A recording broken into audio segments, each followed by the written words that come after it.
सध्या मी आलेली आहे जिथे उद्धव ठाकरे राम रक्षा पठण करणार आहे त्या राम मंदिरामध्ये. ह्या राम मंदिराचा परिसर आहे, इथे मोठ्या प्रमाणात तयारी जी आहे ती सुरू झालेली आहे. आपण बघू शकतो आहे की तिथे जे आहे अंबादास दानवे असतील ते पूजा करताना दिसत आहे, आपल्याला पाहू शकतो आहे आपण. वरती त्यांनी माल्यार्पण केलेलं आहे, जो झेंडा आहे त्याला माल्यार्पण केलेला आहे अंबादास दानवेंनी. आणि काही वेळातच इथे रामरक्षा पठणाचा जो कार्यक्रम आहे उद्धव ठाकरे यांच्या उपस्थितीत होणार आहे. आणि ज्याच्यासाठी मोठ्या प्रमाणावर जे आहे इथे मोठ्या प्रमाणावर शिवसैनिक जे आहेत ते जमलेले आहे. आपण बघू शकतो की शिवसैनिकांचा उत्साह देखील पाहण्यासारखा आहे. इथे आपण बघू शकतो स्टेज आहे तो देखील सजलेला आहे आणि शिवसैनिक जे आहेत ते उपस्थित आहे. काय सांगाल, आज रामरक्षा पठण होणार आहे, राम मंदिरात जी चोरी झाली होती त्याचा विरोध कुठेतरी केला जातो आहे, काय सांगाल? खरं तर आज जी चोरी तिथे राम मंदिरात झाली त्याच्या विरोधात शिवसेना उद्धव बाळासाहेब ठाकरे पक्षाचे सर्व शिवसैनिक युवा सैनिक सज्ज आहे. आज नागपूर ही संघभूमी आहे, ही भारतीय जनता पार्टीची भूमी आहे. आज त्यांनाही कळालं असेल की त्यांचं जे ढोंगी हिंदुत्व आहे ते आम्ही आज खरं हिंदुत्व काय हे बाळासाहेबांच्या शिवसैनिकांनी आज सज्ज करून दाखवलंय. आणि त्यांनी शिकलं पाहिजे की फक्त जय श्रीरामचे नारे देऊन होत नाही, तर रामाचे जेव्हा आभूषण चोरी जातात तेव्हा तिथे आवाज उठवले जातात, त्याला खरं हिंदुत्व मानतात आणि त्याला खरं रामभक्त म्हणतात. असं आम्ही ते सिद्ध करू. काय सांगाल दादा, कुठून आले आहात? मी इथे नागपूरचाच आहे आणि आता इथे काहीच वेळात प्रचंड गर्दी होणार आहे. पाऊस थांबणार आहे. आता हनुमानजीच्या मंदिरात आम्ही एक नारळ फोडलेला आहे पाऊस थांबण्याकरिता. पाऊस जरी आला तर शिवसैनिक इथे ठामपणे उभा राहणार आहे. आपण उत्साह पाहतोय, पाऊस सुरू आहे. पाऊस जरी सुरू असला तरी शिवसैनिक ठामपणे इथे उभा राहणार आहे असं देखील सांगण्यात आलेलं आहे. काय सांगाल, तुम्ही कुठून आले आहात आज? मी नागपूर ग्रामीणचा आहे.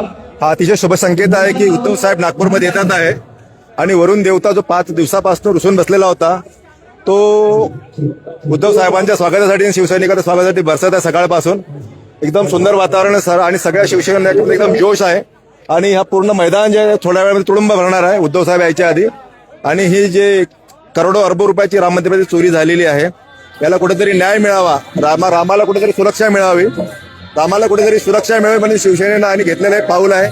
याला सर्व लोकांचा जनसमर्थन आहे. नक्कीच नक्कीच.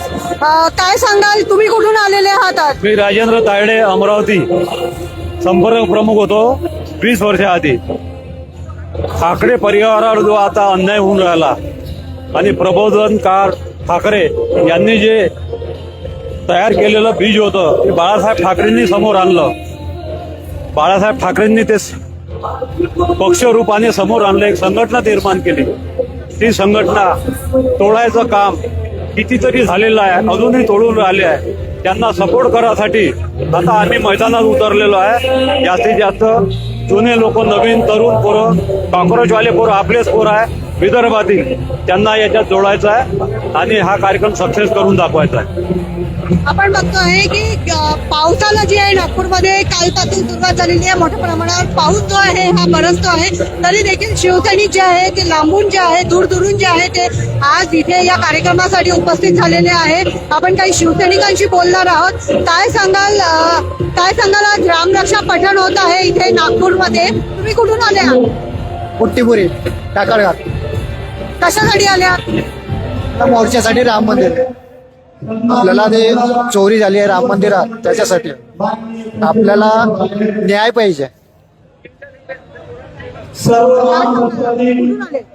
मी तर प्रॉपर गिरडून आलो आहे आणि आज सन्माननीय शिवसेना प्रमुख सन्माननीय उद्धव साहेबांच्या नेतृत्वामध्ये आज रामरक्षा आंदोलन या नागपूर नगरीमध्ये होते आहे. मुळात रामाची रक्षा करण्याची आज वेळ का आली आहे. कुणीतरी लिहिलं आहे की आहे कशी म्हणावी या देशात लोकशाही, खुर्चीमध्ये खुन्यांचे बसले छिपे छिपाई, निष्पाप माणसांना हे घालतात गोड्या आणि सत्कार चोरट्यांचा घेतात राजेशाही. म्हणजे खऱ्या अर्थानं चोरांना पाठीशी घालणारं सरकार या देशामध्ये निर्माण झालं असेल तर या चोरांना हाकलण्यासाठी, हे सत्ता परिवर्तन करण्यासाठी आणि राम मंदिराच्या तिजोरीची चोरी करणाऱ्या लोकांना अटक व्हावी, त्यांना त्यांच्यावरती खऱ्या अर्थानं कठोर कारवाई व्हावी या अनुषंगानं हे महाराष्ट्रभर आंदोलन चालणार आहे. आणि त्याची सुरुवात खऱ्या अर्थानं आज नागपूर शहरामधून होत आहे, आमच्या विदर्भातून होते आहे, याचा मनस्वी आनंद आम्हाला होतोय. आपल्यासोबत आणखी शिवसैनिक आहे, त्यांच्याकडनं जाणून घेणार आहोत कुठून आले आहेत. आज रामरक्षा पठण जे आहे नागपुरामध्ये होत आहे, तुम्ही कुठून आले आहात? मी नागपूर शहर. काय सांगता? आज साहेब आले, आम्हाला नवी ऊर्जा मिळाली आहे सर्व शिवसैनिकांना. आणि रामभक्त स्वतःला म्हणवून घेणारे आहे, त्यांनी जो गोलमाल केला त्याबद्दल साहेबांनी जे ऊर्जा सर्व शिवसैनिकांना देऊन राहिले त्याकरिता आम्ही इथे आलेलो. काय सांगाल? मी मध्य नागपूर मधून आलोय, किशोर पराते. रामरक्षाचा कार्यक्रम घेण्याला भाग पाडलाय भारतीय जनता पक्षात.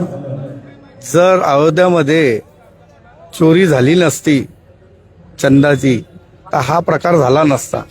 म्हणून मुंबईमध्ये हा कार्यक्रम घेतला सन्माननीय उद्धव साहेबांनी. आणि आज काय म्हणतात राजधानीमध्ये आज होत आहे. आणि तेही अनायसे आहे. देवेंद्र फडणवीस महापौर आपला मुख्यमंत्री यांच्या क्षेत्रामध्ये होत आहे. ते घाबरून गेलेले.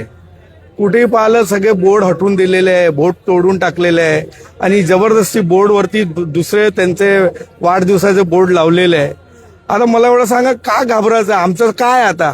आमचे खासदार गेले, आमदार गेले, नगरसेवक गेले, तरी पण हे भारतीय जनता पक्ष का घाबरत आहे हा महत्वाचा विषय आहे. आणि म्हणून या कार्यक्रमानंतर एक चांगली ऊर्जा शिवसेनेला मिळेल आणि इथून शिवसेना मागे पाहणार नाही. धन्यवाद. जय हिंद, जय महाराष्ट्र.